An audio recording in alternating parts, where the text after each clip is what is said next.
10वी-12वीच्या परीक्षेला बुरखा घालून प्रवेश नको, कॉपीचे प्रमाण वाढण्याची शक्यता व्यक्त करत नितेश राणेंचं शिक्षण मंत्री दादा भुसेंना पत्र.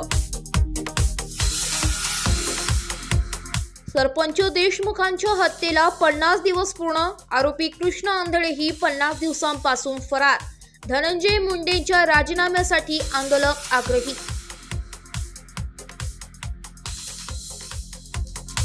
देवेंद्र फडणवीस आणि अजित पवारांनी राजीनामा मागितला तर लगेच देणार. धनंजय मुंडेंचा दिल्लीत पुनरुच्चार. 50 दिवसांपासून मीडिया ट्रायल सुरू असल्याची खंत.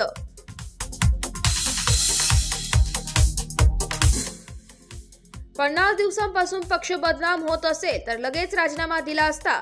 धनंजय मुंडेंच्या राजीनाम्याबाबत सुप्रिया सुळे आक्रमक.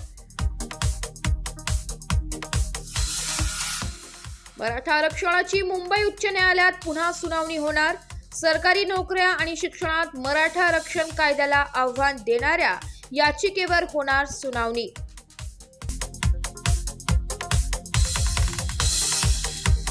सैफ अली खान हल्ल्या प्रकरणातील आरोपी मोहम्मद शहजादला न्यायालयीन कोठडी.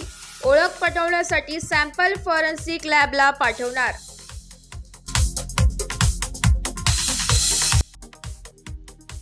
गजानन महाराजांच्या शेगावात मात्र कोणताही ड्रेस कोड नाही. भक्त नियम पाळतातच, समितीचं स्पष्टीकरण. कोणीही मंत्री कोणत्याही जिल्ह्यात दरबार भरवू शकतो. नाईकांच्या ठाण्यातील जनता दरबाराचं बावनकुळेंकडून समर्थन.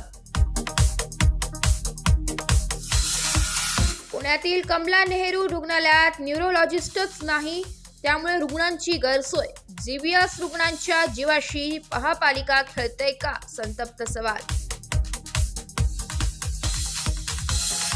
गोविंद पानसरेंच्या हत्या प्रकरणातील आरोपींना मुंबई उच्च न्यायालयाकडून जामीन. खटला लवकर निकाली लागण्याची शक्यता नसल्याने आरोपींना जामीन.